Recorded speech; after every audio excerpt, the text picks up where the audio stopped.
नमस्कार। अंतर्राष्ट्रीय योग दिवस के इस पावन पवित्र अवसर पर, जबकि देश एक ऐसे कालखंड से गुजर रहा है जिसमें पुनः बहुत सारे यक्ष प्रश्न खड़े हैं, उन प्रश्नों के उत्तर हमें समेकित रूप से भी ढूंढने होंगे, व्यक्तिगत रूप से भी ढूंढने होंगे, उन्हें वास्तविक रूप में भी ढूंढना होगा, आज की सांसारिकता के साथ भी ढूंढना होगा, अपनी आध्यात्मिकता के साथ भी ढूंढना होगा, अपनी विचारधारा के सापेक्ष भी ढूंढना होगा, अपनी राष्ट्रनीति के सापेक्ष भी ढूंढना होगा। और इन बहुत सारे प्रश्नों को ढूंढने की इस यात्रा पे हम सब आगे बढ़ें, इसका प्रयास अगले कुछ मिनटों में मैं करने की कोशिश करूंगा। मैं आपके साथ जुड़ा हूं प्रज्ञा प्रवाह के उन्मेष मुख्य पृष्ठ से। मैं मनोज दीक्षित, संप्रति कुलगुरु डॉक्टर राम मनोहर लोहिया, अवध विश्वविद्यालय अयोध्या, और साथ में दायित्व है राष्ट्रीय उपाध्यक्ष भारतीय शिक्षण मंडल का।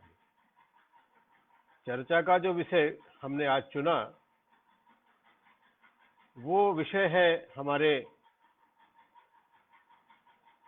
भारत के परिवेश से जुड़ा ही नहीं, बल्कि भारत की वैश्विकता से जुड़ा हुआ एक विषय है जिसे हमने चयनित किया है। आज हमें ये भली भांति ज्ञाति है कि भारत की धरती पर उपजी हुई सारी व्यवस्थाएं एक एक कर आज उन सभी प्रश्नों के उत्तर देने में सफल हो रही हैं जिनके उत्तर विश्व समाज के पास आज नहीं है। भारत ने कभी भी किसी भी परिस्थिति में, कितनी भी कठिनाई होने के बाद भी, कभी भी कोई ऐसा प्रयास नहीं किया कि उसके ज्ञान की कोई ऐसी किरण बिंदु मात्र और मात्र भारत के सापेक्ष ही सीमित रहे। हम लोग उस परंपरा के वाहक हैं जहां ज्ञान सीमाओं को तोड़ता है, ज्ञान सीमाओं में बंधता नहीं है। हमारी कोई भी विचारधारा, कोई भी संकल्प किसी भी प्रकार का जब कभी भी लिया गया, वह विश्व, मानव जाति, पृथ्वी की संकल्प के साथ जुड़ते हुए सभी के कल्याण के लिए गया।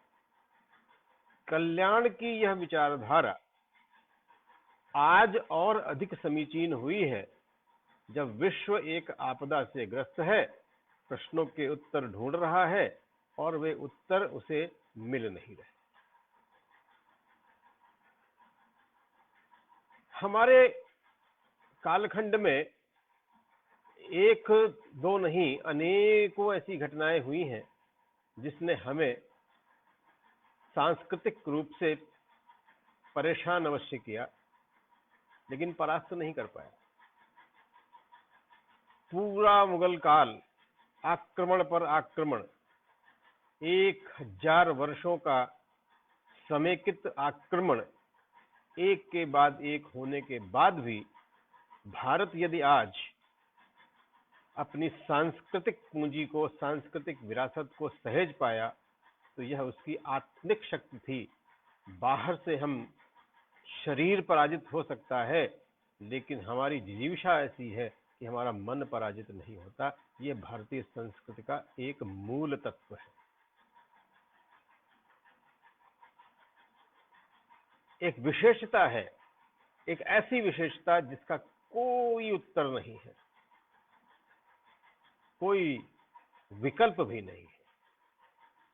मैं एक दो उदाहरणों से साधारण भाषा में अपनी संस्कृति के उन मूल तत्वों का प्रस्फुटन करने का प्रयास करूंगा, उन्हें आपके सामने उल्लिखित करने का प्रयास करूंगा, जो हमारे साथ जुड़े हुए हैं, हमारे विचार से जुड़े हुए हैं, जो हमारी शक्तियां हैं, जिन्होंने हमें बनाया है, जिन्हें हमने आज तक अपने साथ रखा है, जिनके सहारे हम और जो हमारे सहारे अब तक रही हैं, अनेकता में एकता के ये विशेष सिद्धांत हैं जिन्हें हम अनेक रूप से जान सकते हैं।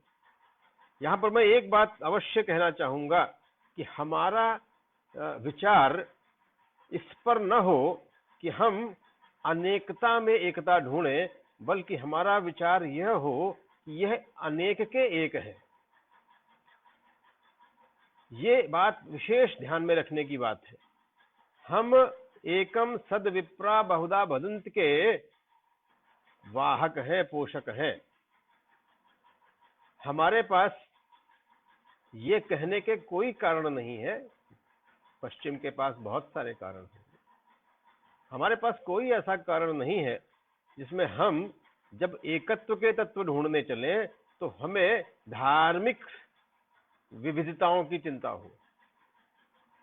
धार्मिक विविधताएं यहाँ का विषय नहीं है, भारत का विषय नहीं है, ये तो विश्व भर का विषय है। जहां पर भी विभिन्न संस्कृतियों के लोग साथ साथ रह रहे हैं, वे तो अनेक हैं ही, उसमें भारत का विशेष है। ये एक षड्यंत्र के रूप से बसाया गया एक वेस्टर्न थॉट है जो हमें सौंपा गया। इससे पहले कि मैं आगे बढ़ूं और आपसे चर्चा आगे बढ़ाऊं, एक विषय पर यहां पर चर्चा करना आवश्यक समझता हूं, और वो ये चर्चा है कि जब 1823, 24, 25 में भारत में शिक्षा के स्तर के ऊपर और शिक्षा की विविधता के ऊपर, शिक्षा के कारणों के ऊपर चर्चा हुई, तो अंग्रेजों ने एक सर्वे किया। अंग्रेजों ने एक सर्वे किया कि भारत की शिक्षा व्यवस्था क्या है और कैसी है। सर्वे के परिणाम चौंका देने वाले थे। हमारे लिए नहीं चौंका देने वाले थे, उनके लिए चौंका देने वाले थे। क्योंकि जब शिक्षा व्यवस्था पर सर्वे का रिजल्ट 1824 और 25 में प्रकट हुआ, प्रकाशित तो बहुत बाद में माननीय धर्मपाल जी के प्रयासों से हुआ, लेकिन जब वो प्रकट हुआ ब्रिटिश अथॉरिटीज के सामने, तो वो चौंक गए, वे शॉक में चले गए। उन्हें लगा कि इस भारत को हम गुलाम बना सकेंगे। शरीर गुलाम हो सकता है, लेकिन जब तक इनकी मनः स्थिति को नहीं तोड़ा जाएगा, ये कभी गुलाम नहीं होंगे। इन्होंने सदियों की मुगल शासन व्यवस्था के अंतर रहते हुए तमाम सारे अत्याचारों को सहते हुए भी यदि यह व्यवस्था आज तक बना रखी है, तो कोई कारण नहीं है कि अंग्रेज व्यवस्था को तोड़ सके। और वो कारण था भारत की शिक्षा व्यवस्था, जो वहां के गुरुकुलों से उपलब्ध हो रही थी। और अंग्रेजों के सर्वे में लिखा कि भारत में तत्समय 2 लाख से अधिक पाठशालाएं थीं। भारत की शिक्षा का स्तर 93 से 98% के बीच था। भारत की जिन आंकड़ों के आधार पर भारत आज अपने आप को विभाजित सा महसूस करता है, वे आंकड़े इतने ज्यादा संकल्प बढ़ाने वाले थे, आनंद बढ़ाने वाले थे कि उनको देखकर आज भी एक रोमांच होता है। और वो था कि भारत के उन पाठशालाओं में, 2 लाख से अधिक पाठशालाओं में सभी जातियों के लोग पढ़ रहे थे। और वे उसी अनुपात में थे लगभग जिस अनुपात में उन जातियों का प्रतिनिधित्व भारत में था, बगैर किसी आरक्षण की व्यवस्था के। और यही स्थिति अध्यापकों में थी, आचार्यों में थी। 69% तक आचार्य उन तथाकथित जातियों से आते थे जिन्हें आज हम पिछड़ा कहते हैं। आज भी हम पिछड़ा कहते हैं। 5 मूल विषयों में पढ़ाई हो रही थी।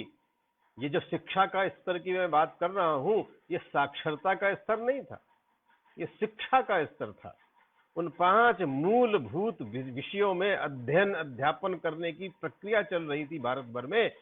2 लाख से अधिक पाठशालाओं के माध्यम से। ऐसे भारत को गुलाम बना रखना असंभव था, और तब मैकॉले का आविर्भाव हुआ भारत में, और उसने एक ऐसी व्यवस्था दी जिससे अगले 10 वर्षों में भारत की ये सारे गुरुकुल समाप्त हो गए। विद्या समाप्त नहीं हुई, गुरुकुल समाप्त हो गए। और उसके बाद पाठशालाओं के संचालन की शर्तें बनी, और उन शर्तों में सबसे प्रमुख शर्तें यही थीं कि आपको शासन द्वारा बनाई गई शिक्षा प्रणाली को अपनाना होगा, तभी आप यहाँ पर पढ़ा सकेंगे। इन कारणों से भारत की शिक्षा व्यवस्था टूटी, और कितना टूटी इसका एक अनुमान आप सिर्फ देखें कि 1947 पर, आप स्वतंत्रता के काल में भारत की शिक्षा का स्तर घटते घटते 36 तक पहुंच गया था। लगभग 100% शिक्षित देश लगभग असाक्षर होता चला कर आजादी पाया है। यह है कुल अंग्रेजों का योगदान, जिसने भारत की मनीषा को, भारत की मेधा को, भारत की शिक्षा को समाप्त कर दिया, और उसके बाद भी ये क्लेम करता रहा कि उसने भारत को सुसंस्कृत बनाया है, सिविलाइज बनाया है, वरना भारत के पास तो कुछ था ही नहीं। 18वीं शताब्दी के प्रारंभ काल में भारत दुनिया की 30% जीडीपी को कंट्रोल करता था, नियंत्रित करता था। 200 वर्षों के अंदर वो 5% भी नहीं रह गया। यह अंग्रेजों का योगदान था।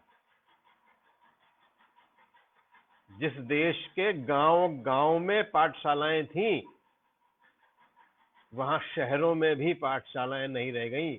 यह योगदान था अंग्रेजों का। दुर्भाग्य था और दुर्भाग्य है कि अंग्रेजों की दी गई उस व्यवस्था को हम आज तक तोड़ नहीं सके, और न केवल तोड़ नहीं सके बल्कि पूरी शक्ति से उसको हमने और भी अधिक शक्तिशाली बनाने का प्रयास किया। ये दुर्भाग्य है। अब आते हैं हम भारतीय संस्कृति के उन मूल तत्वों पर चर्चा करें।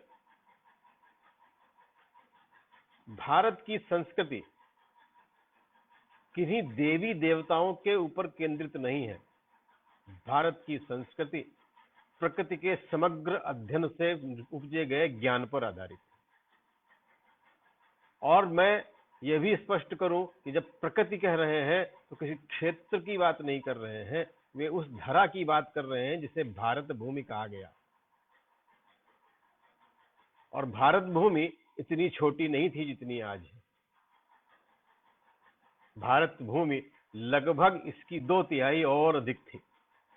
सुदूर हिमालय के ऊपर से लेकर और गंगा तक और गंगा सागर तक, समुद्र तक की सारा भारत का जो साम्राज्य था वह सांस्कृतिक रूप से एक था।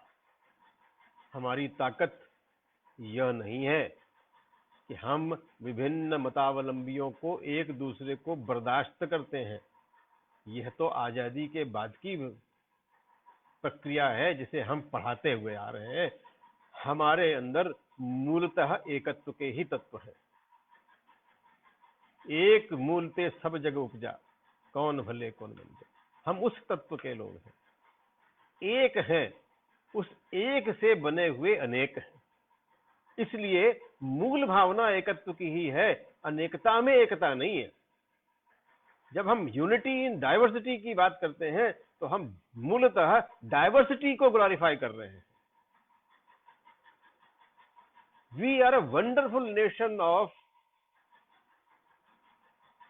यूनिटी, यूनियोजम, एकत्व है हमारी मूल भावना। उदाहरण के देखिए, संस्कृति तो देखिए अपनी।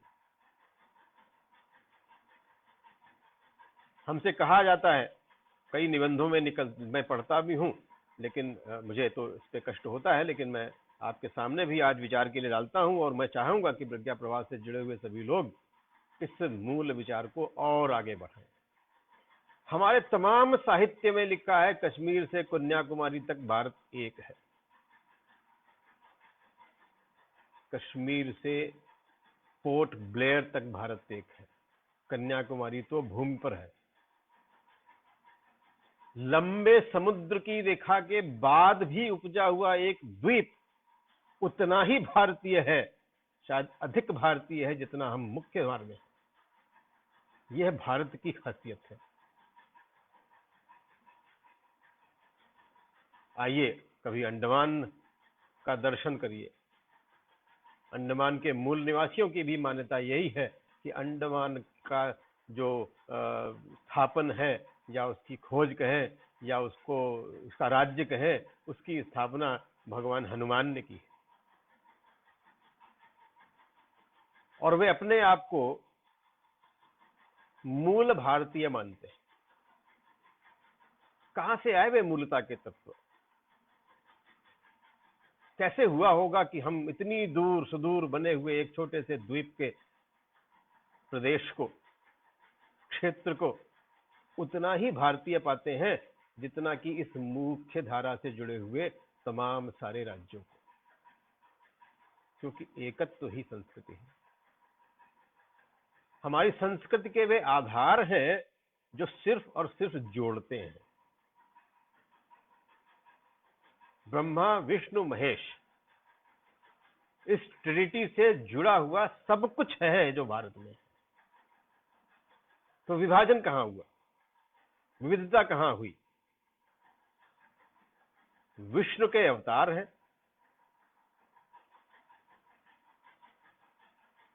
सारे अवतार विष्णु के हैं, वे एक हैं, एक से जुड़े, विष्णु से जुड़े।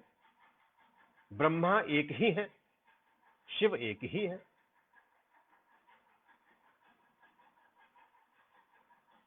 एक युवा बालक शंकर के नाम से भारत में उत्पन्न होता है, प्रकट होता है, और पूरे भारत को युवा अवस्था में ही अपने पैरों से घूमता है, नंगे पैर घूमता है, और 4 तीर्थों की स्थापना करता है। और ये 4 तीर्थ भारत भूमि के चारों कोनों पर बसे हैं।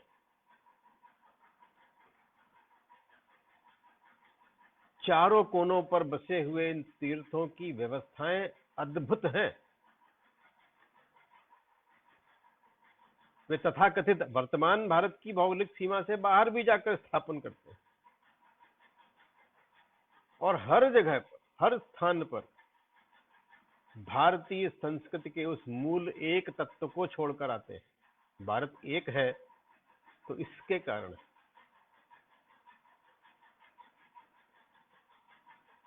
12 ज्योतिर्लिंग भारत को जोड़ते हैं। 51 शक्तिपीठ, अन्य मतों से 108 तक शक्तिपीठों की संख्या कही जाती है। 51 शक्तिपीठ भारत, बृहत्तर भारत, मूल सांस्कृतिक भारत को जोड़ते हैं, विभाजित नहीं करते। वहां किसी को बर्दाश्त नहीं करना। वे सब एक ही तो है, उनके रूप अलग है, स्वरूप अलग है, पूजा पद्धति अलग हो सकती है, मान्यताएं अलग हो सकती हैं, पूजा करने वाले व्यक्तियों की शक्लें हो सकती हैं अलग अलग हो, लेकिन भाव कहीं से अलग नहीं। अद्भुत है 51 शक्तिपीठों का जब आप वर्णन देखते हैं। मैं 51 की ही बात कर रहा हूं, तब तो चिंतामणि के जो संदर्भ से कर रहा हूं। वे कहां कहां नहीं है। वर्तमान पाकिस्तान में भी हैं, अफगानिस्तान पाकिस्तान की सीमा पर भी हैं, वे श्रीलंका में भी हैं, वे बांग्लादेश में भी हैं, वे हमारे पूर्वोत्तर भारत में हैं, फैले हुए हैं। क्या है वे? सब देवी के ही तो अंग हैं। उस सुदूर त्रिपुरा के उस कोने से लेकर, त्रिपुर सुंदरी से लेकर और वैष्णो देवी तक, पूर्णागिरि तक, सारे भारत में जो विस्तृत है वो एक का ही तो रूप है। क्या आश्चर्य नहीं होता है कि ज्योतिर्लिंगों की एक प्राचीन परंपरा एक सीधी रेखा में पूरे भारत को क्रॉस कर कर चली जाती है। शायद हमने भी अंग्रेजों की बनाई हुई उस नीति पर चलने का या उसका अनुसरण करने का अधिक प्रयास किया, जिसमें उसने हमारी विविधता पर जोर दिया था और ये कहा था कि ये सब एक दूसरे के साथ रहने को विवश हैं। पश्चिम में एक अवधारणा पढ़ाई जाती है मल्टी कल्चरिज्म, जहां पर अलग अलग संस्कृतियां एक दूसरे के साथ रहती हैं, एक नहीं है, एक दूसरे के साथ रहती हैं, एक दूसरे को टॉलरेट करती हैं, बर्दाश्त करती हैं, सहन करती हैं, और इसको वो ग्लोरीफाई करते हैं कि हम एक मल्टी कल्चरल देश हैं। भारत मल्टी कल्चरल नहीं है, यूनिकल्चरल है, क्योंकि भारत के इस कल्चर में ही सारी डाइवर्सिटीज समाई हुई है, इसलिए इसे डाइवर्स होने की आवश्यकता नहीं थी। हम में से कौन है जो चारों तीर्थ नहीं करना चाहता? क्या ये कहेगा कि वो साउथ में है इसलिए नहीं जाऊंगा, या वो ईस्ट में है इसलिए नहीं जाऊंगा, मैं तो नॉर्थ का हूं? नहीं।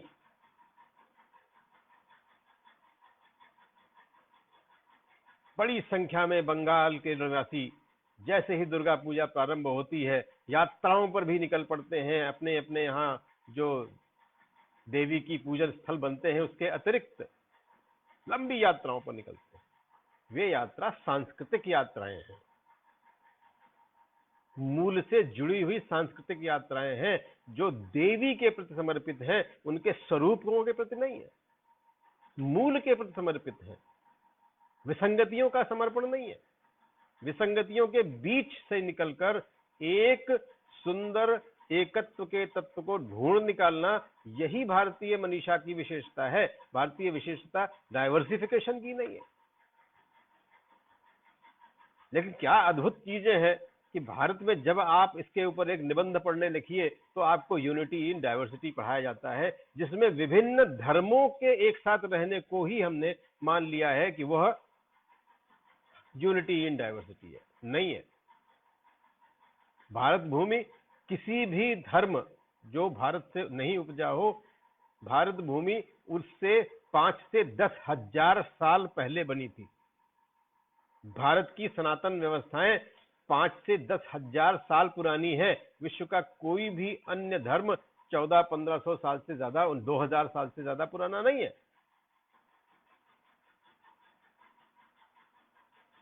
और आपको आश्चर्य नहीं होना चाहिए, क्योंकि ये तो भारतीय संस्कृति है, कि इन सारे मतावलंबी दुनिया भर के लोग अपने अपने मूल धरती पर प्रताड़ित होकर भारत आए।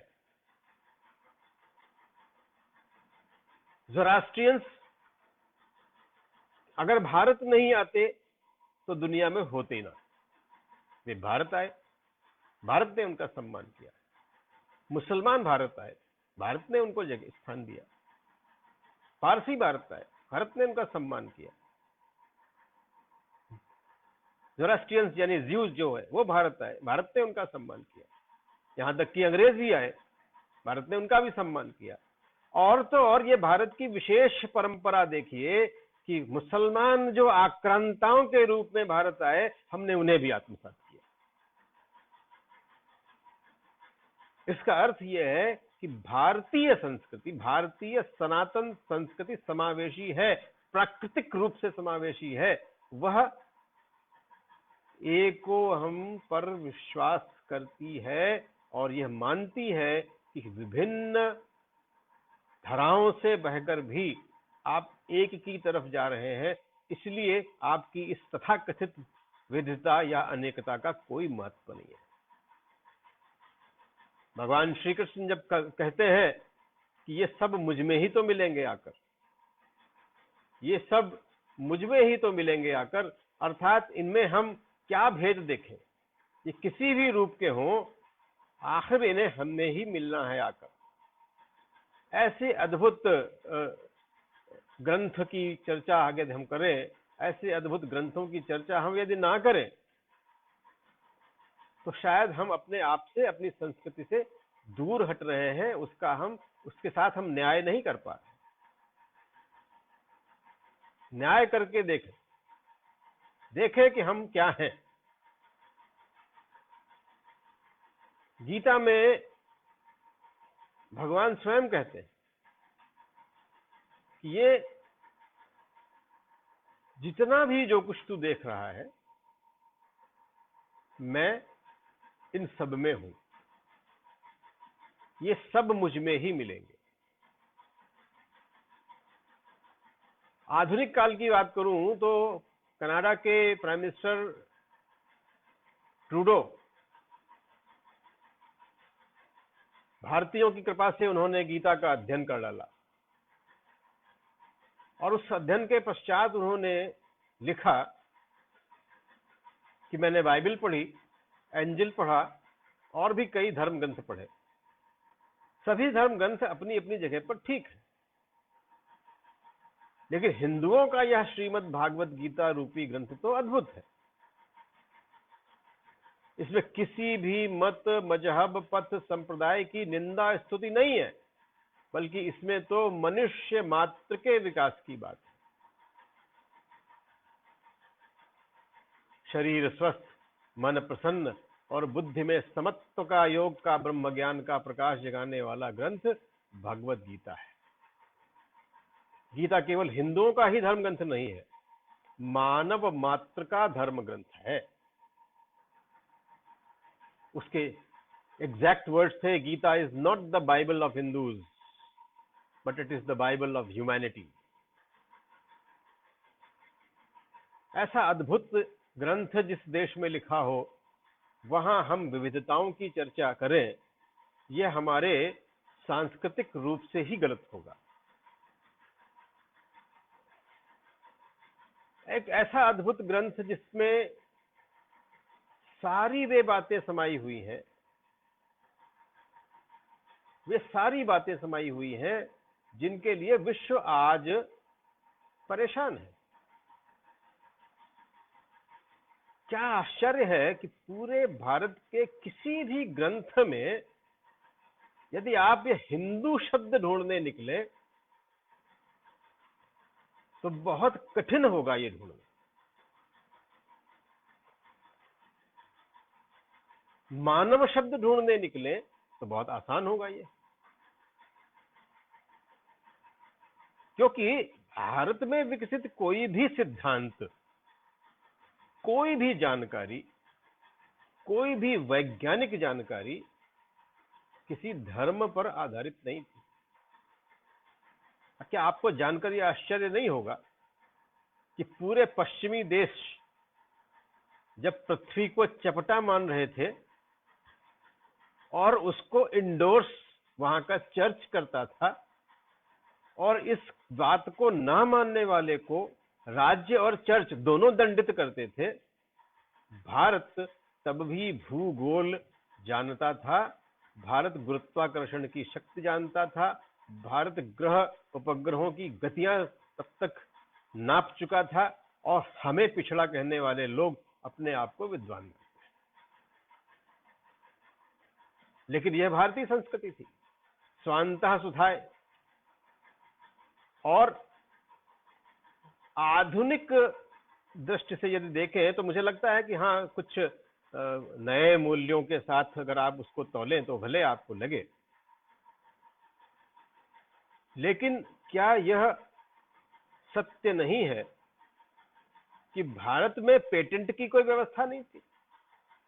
भारत के ज्ञान को सीमित, संकुचित और स्टोर रखने की कोई व्यवस्था नहीं थी, बल्कि भारतीय गुरुकुल में तो आचार्य जब अपने बालक का समावर्तन समारोह करता था तो उसे कहता था, जा तू मानव मात्र की सुविधा के लिए मैंने तुझे निर्मित किया, जा अब अपने ज्ञान का विस्तार कर, इसे बांट।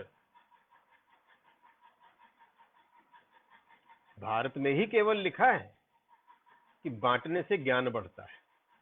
आप किसी यूरोप की किताब में ये बात नहीं पाएंगे। वहां तो ज्ञान प्रिजर्व करने से बढ़ता है। वहां के ग्रंथ आदेशात्मक है। क्या कोई भारत का ग्रंथ भी आदेशात्मक देखा है आपने? गीता की हम चर्चा कर रहे हैं। अब एक अद्भुत, केवल एक प्रकरण मैं आपके सामने डालना चाहूंगा, क्योंकि जितने भी लोग विशेष रूप से यदि विद्यार्थी जुड़े हुए हैं तो उनके लिए तो बहुत ही आनंद का विषय है कि भगवान अर्जुन को गीता में निरंतर ये कहते हैं कि ये सब मोह माया है, इसमें मत पड़, तू विराट रूप देख, सब कुछ कर, अपना भय छोड़, युद्ध कर, युद्ध कर, युद्ध कर, युद्ध कर। और उस युद्ध कर की पूरी श्रृंखला में वे उसे ज्ञान बांटते चले जाते हैं। लेकिन जब वह संपूर्ण हो जाता है, कंप्लीट हो जाता है, तो भगवान कौन्तेय से क्या कहते हैं? भगवान अर्जुन से कहते हैं, जो मेरे पास ज्ञान था वह सब मैंने तुझे दिया, अब तुझे जो उचित लगे वह कर। कैसी अद्भुत व्यवस्था है। और अर्जुन जो अब तक संशय से घिरा हुआ है, अब तक यही कह रहा है बराबर कि नहीं, युद्ध किससे करूं, ये सब अपने हैं, इनके रूप अपने हैं। लेकिन जैसे ही कृष्ण ने कहा जो तुझे उचित लगे वह कर, वह युद्ध के लिए उद्धृत हो जाता है। यह गुरु शिष्य की परंपरा भारत से उपजी है। भारत भूल गया। भारत की व्यवस्था में, वर्तमान व्यवस्था में शायद इसका स्थान हमारे पास नहीं रह गया, लेकिन भारत की भूली हुई विस्मृत चीजों को पश्चिम नहीं भूला। पश्चिम ने उन्हें आत्मसात किया, अपने हिसाब से रिमॉडल किया और उनके फलों को उठा रहा है, ज्ञान का आनंद ले रहा है। हम अपनी यूनिटी इन डाइवर्सिटी को ही अभी तक समझने की कोशिश कर रहे हैं कि कैसे इन डाइवर्स ग्रुप्स को एक दूसरे से बर्दाश्त करना सिखा दें कि साथ साथ रहना है, इसलिए एक दूसरे को बर्दाश्त करो। अलगाव से यूनिटी नहीं आती। यूनिटी आती है जब आप उन सभी अलगावों से एक तत्व को ढूंढ निकालें। यदि सब भारतीय हैं तो एक है, फिर अलगाव किस बात का? यदि भारत की संस्कृति के पोषक हैं तो एक है। और जब एक है तो एकत्व का पोषण करें, अनेकत्व का नहीं।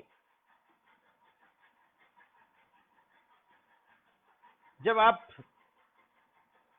मैंने भी जब पहली बार, मैं जब दक्षिण भारत की यात्रा पर था तो एक विशेष मंदिर है जहां पर देवता हैं जिनका नाम है मुरुगन। मुझे लगा कि ये कौन से देवता हैं जो हमने अपने नॉर्थ में नहीं देखे कभी।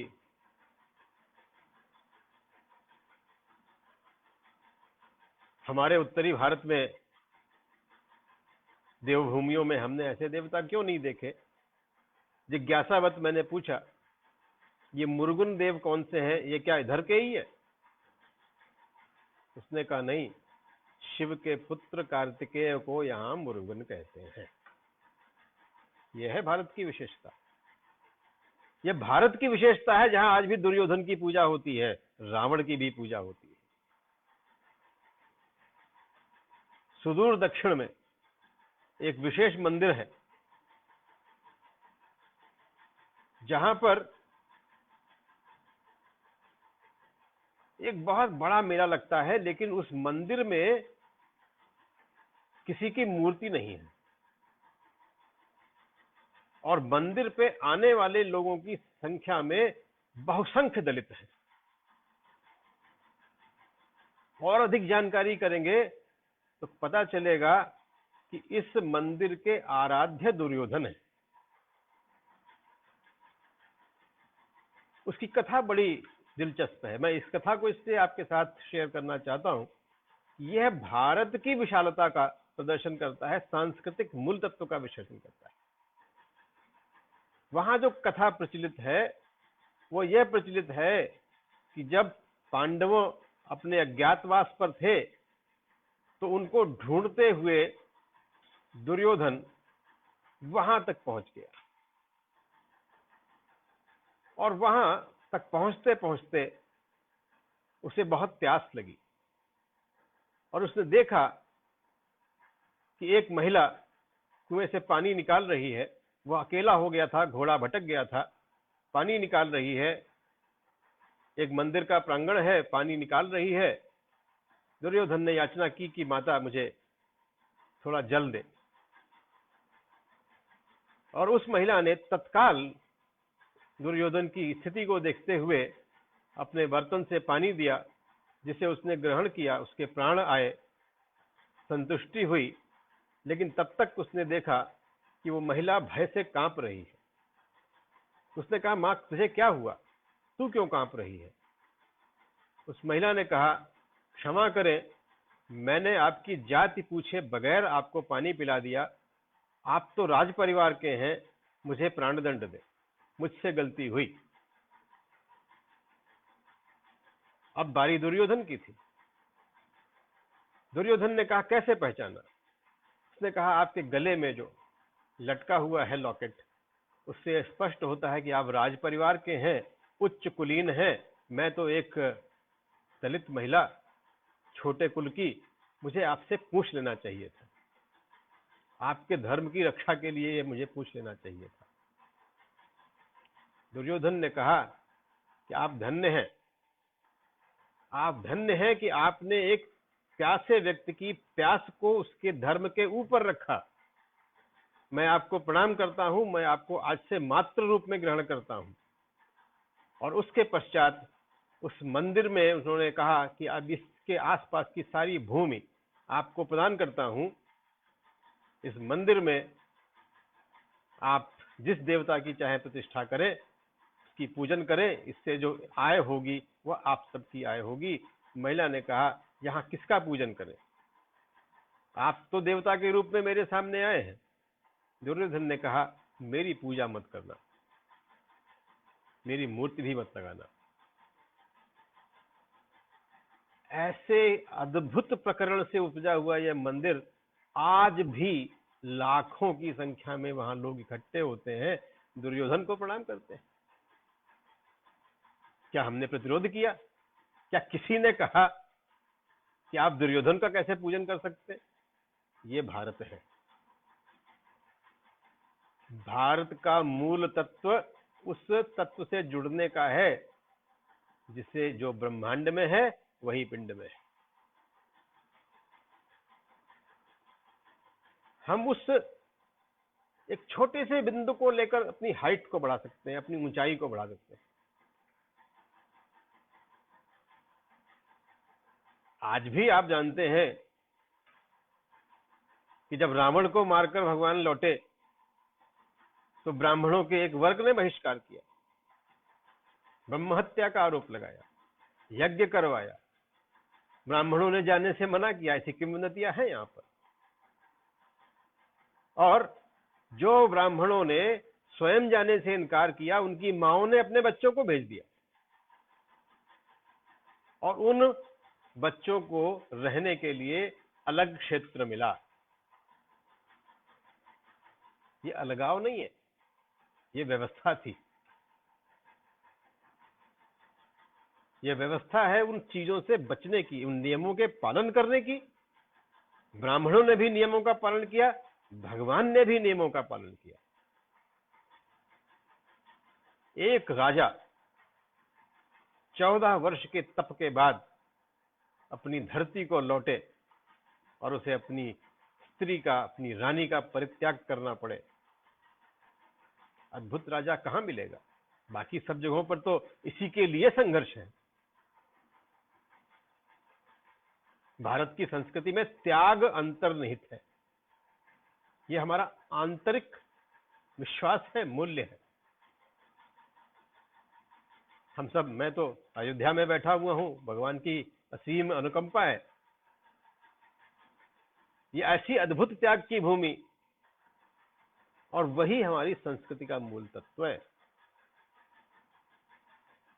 कभी आप सोचकर देखिए कि राम की पूरे जीवन से अल्टीमेट बेनिफिशियरी है कौन? बड़ा आश्चर्य होगा आपको, कौन था इसमें जीता? जो कौन जीता इसे? सिर्फ प्रजा जीती, क्योंकि वो प्रजोन्मुख राजा न के रूप में धरती पर आए और प्रजा की प्रतिष्ठा कर चले गए।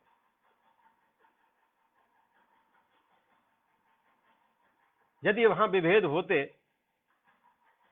तो राम शबरी के यहां क्यों जाते? राम केवट के चरण क्यों पकड़ते? राम निषाद के पास क्यों जाते? क्योंकि वो भारत था, वे राम थे। शबरी ने उनसे कहा, राम तुम आ गए, मुझे लगा तुम मेरा जीवन चला जाएगा और मुझे तुम्हारे दर्शन नहीं होंगे। चलो रावण को ढूंढने और मारने के बहाने ही सही तुम मेरी कुटिया तक तो आए। राम ने कहा, मां मैं तेरे दर्शन को ही आया। रावण का वध करने के लिए तो लक्ष्मण अपने पैर से भी बाण चलाकर मार सकता था। मैं रावण का वध करने नहीं आया, मैं भारत को जोड़ने आया।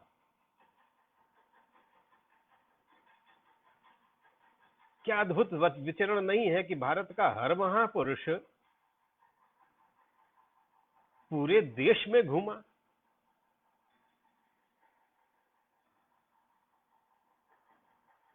राहुल सांकृत्यायन ने लिखा है कि यदि महापुरुष बनना है तो पहले घूमो, और जब घूमोगे तो स्वयं ज्ञान आ जाता है।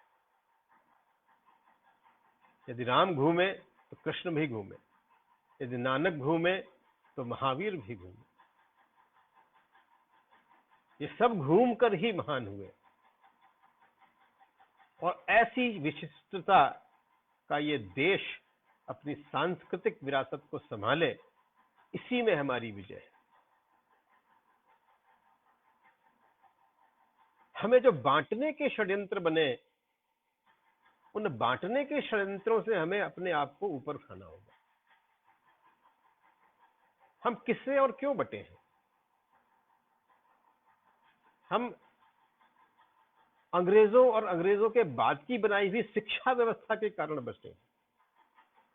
ज्ञान का अवमूल्यन हुआ है इसलिए बटे। हमारी शिक्षा रोजगार परक हो गई है इसलिए बटे। यदि हम ये मान लें कि भारत में 50-60 करोड़ लोग काम कर सकते हैं, काम करने की क्षमता रखते हैं, तो क्या हमारे पास 50-60 करोड़ एम्प्लॉयमेंट है, जॉब है? नहीं है, तो विभेद होगा ही। भारत की प्राचीन परंपरा में ज्ञान की प्रतिष्ठा थी। यदि ज्ञान है तो धनार्जन करने की आवश्यकता नहीं है। हर आदमी नौकरी से ज्ञान नहीं बढ़ता, नौकरी से केवल कौशल बढ़ता है। एक कार्य को बार बार करने से कौशल आ सकता है, ज्ञान नहीं आता। तो ज्ञान की उदात्त परंपरा से टूटकर हम रोजगार की परंपरा में जब घुसेंगे तो विभेद होगा। थोड़े से संसाधन होंगे, ज्यादा सी आवश्यकताएं होंगी, विभेद होगा। भारत में जो अंग्रेजों ने प्रशासन की व्यवस्था दी, उसने हमें बांटा। शिक्षा की व्यवस्था दी, उसने हमें बांटा।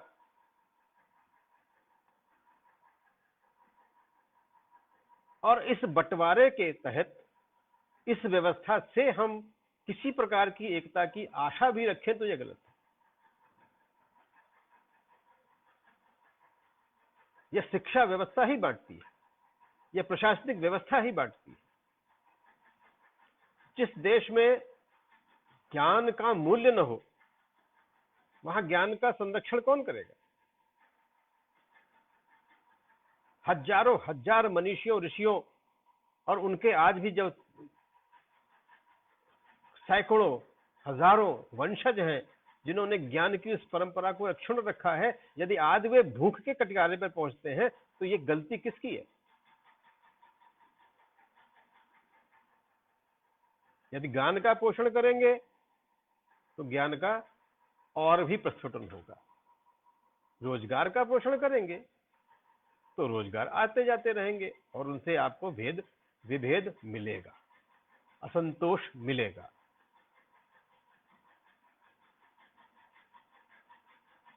परम आदरणीय परम पूज्य जब सरसंघ चालक जी ने स्थापना की, उन्होंने कहा हमें मानव निर्माण में जुटना है।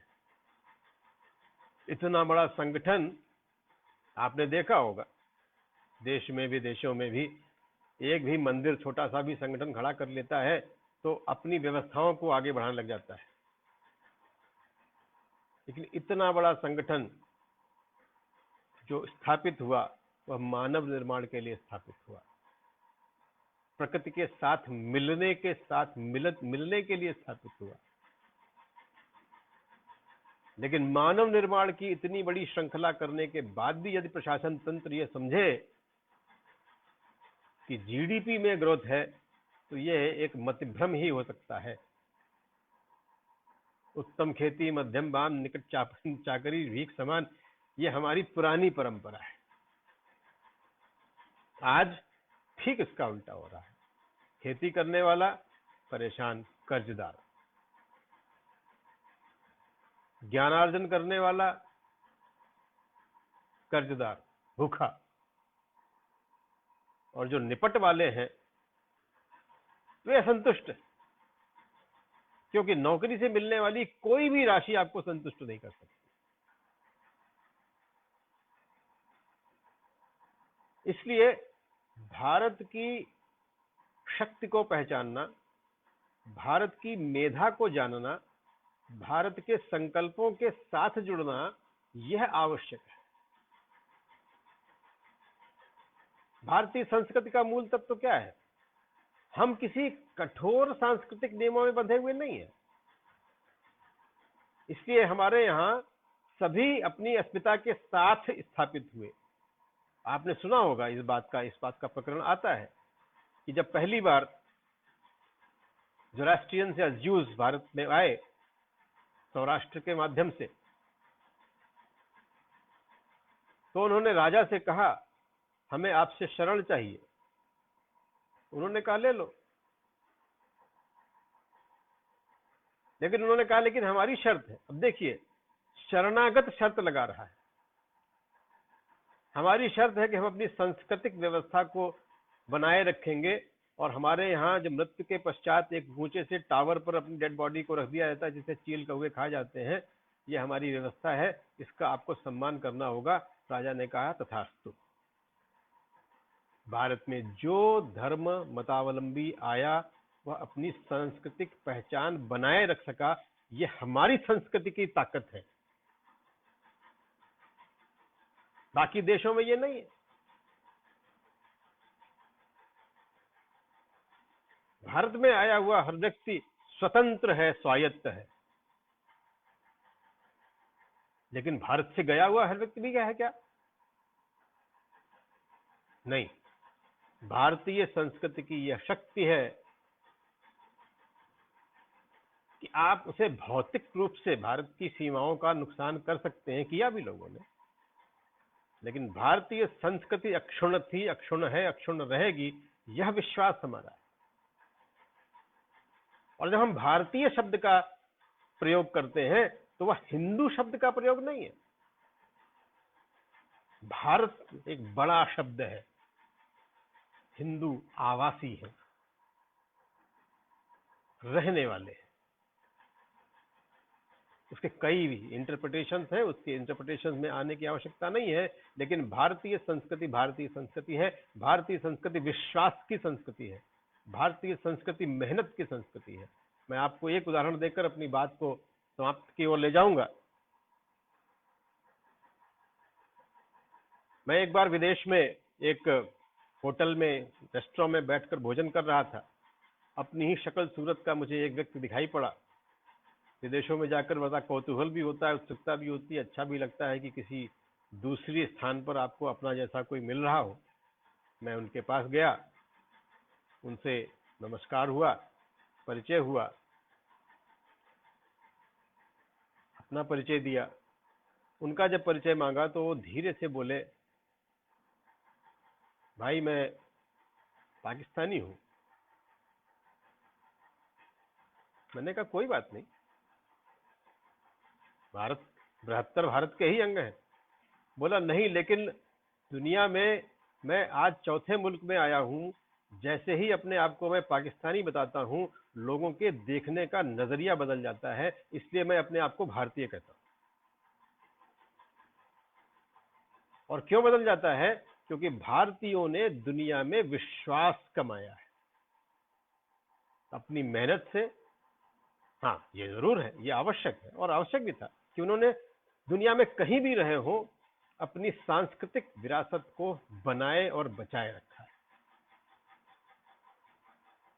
और ये कारण है मित्रों, आज 119 देशों में रामलीला आज भी खेली जाती है और इस 119 में से अनेक देशों में रामलीला अपने मूल रूप में खेली जाती है। शायद भारत में भी अब ऐसी रामलीलाएं कम बची हैं, वह मूल रूप में खेली जाती है। रूस से लेकर अमेरिका तक रामलीलाओं का मंचन हो रहा है। क्यों हो रहा है? क्योंकि राम सबके हैं। राम से जुड़ी व्यवस्था वैश्विक है, वह विश्व कल्याण के लिए है, मानव मात्र के लिए है। वे व्यवस्थाओं के की अवधारणाएं हैं, धार्मिक अवधारणाएं नहीं है। उनमें जीवन के वे तत्व समाहित हैं जिन पर चलकर आपका जीवन धन्य हो जाता है, वह कोई भी हो। वे मूल तत्व हैं, मूल नियम हैं, नियमावलियां हैं, लेकिन कहीं भी हार्डकोरिज्म नहीं है, कहीं भी दुराग्रह नहीं है। क्या विशिष्ट देश है? जो ईश्वर में आस्था रखे वो भी हिंदू, अनास्था रखे वो भी हिंदू। और सबसे ज्यादा प्रतिष्ठा तो भारतीय संस्कृति में जो जिज्ञासु हो वो सर्वश्रेष्ठ है, जो मान जाए वो सर्वश्रेष्ठ नहीं है। तो इतने मतांतर तो हमने अपने ही अंदर समाहित किए हुए हैं, क्योंकि वो कहते हैं इसे धीरे धीरे विश्वास हो जाएगा। मुझ तक पहुंचने के अनेकों मार्ग हैं। जो नास्तिक है वह भी आस्तिक है। वह मेरे ही बारे में सोचता है, नेगेटिव सोचता होगा।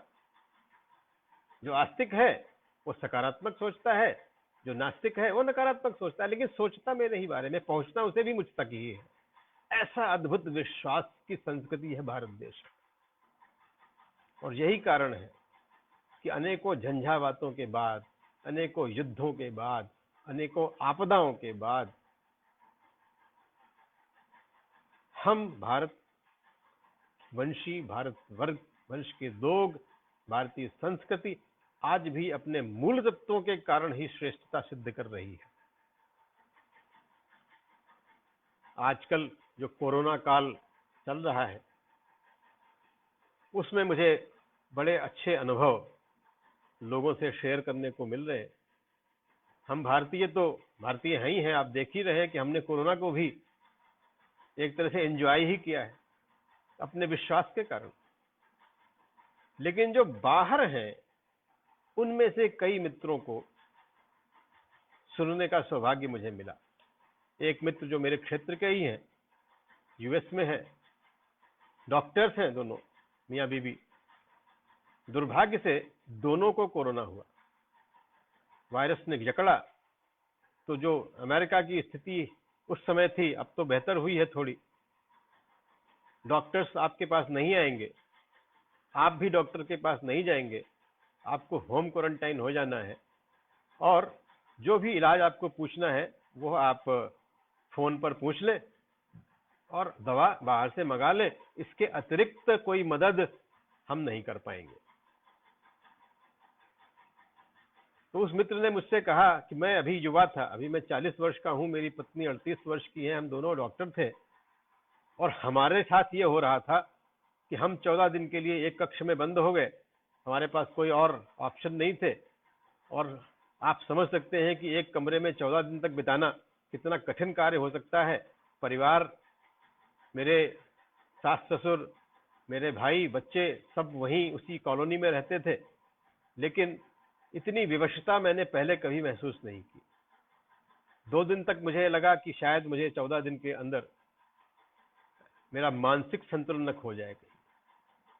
लेकिन तब उसने कहा कि मुझे विश्वास हुआ, मैंने अपने पिताजी को फोन किया और उन्हें यह सूचना दी और उन्होंने तुरंत कहा, राम नाम अवलंबन एकू, ईश्वर की साधना करो और अपने आप में झांको, स्वस्थ रहोगे। और उन दोनों ने एक ही काम किया। एक, नित्य प्रति उन्होंने योगाभ्यास और सूर्य नमस्कार करना शुरू किया और दूसरा, उन्होंने महामृत्युंजय मंत्र का पाठ करना शुरू किया।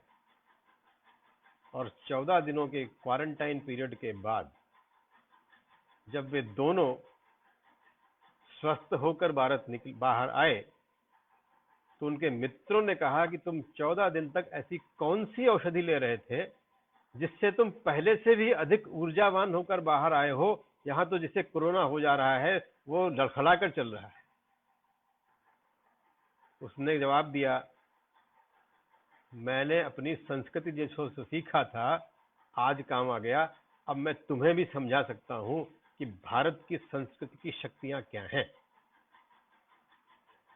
हमें आत्मविश्वास था, हमें ज्ञान था, बस हम जान नहीं पाए। अब हमें समझ में आ गया है कि भारत में इसकी गति कितनी कम क्यों है। भारतीय संस्कृति की शक्तियां, भारतीय भोजन की शक्तियां, भारत की आध्यात्मिक और आत्मिक शक्तियां, ये मिलकर इस लड़ाई को लड़ रही हैं। इसलिए आप सुरक्षित हैं, इसलिए हम सुरक्षित हैं। मैं इन्हीं शब्दों के साथ अपनी इस उद्बोधन को समाप्त करूंगा और आप सबके लिए ईश्वर से प्रार्थना करूंगा और आप सबसे प्रार्थना करूंगा कि ईश्वर से इस प्रार्थना को आप भी दोहराएं कि हम सब उस संस्कृति के वाहक हैं जो शाश्वत है और सनातन है। इस शाश्वत सनातन संस्कृति के वाहक बनकर, इसके पोषक बनकर हम सब अपनी विद्या, अपने ज्ञान को पूरे विश्व में फैलाएं और अपनी संकुचित मंत्रता से ऊपर उठ सके। इसी आराधना के साथ, इसी आकांक्षा के साथ हम सभी को ईश्वर इतनी शक्ति दे कि हम इस आपदा काल से भी मुक्त हों और अपनी संस्कृति का भी पोषण कर सके। इस सभी के साथ अयोध्या से सबको राम राम, जय श्री राम।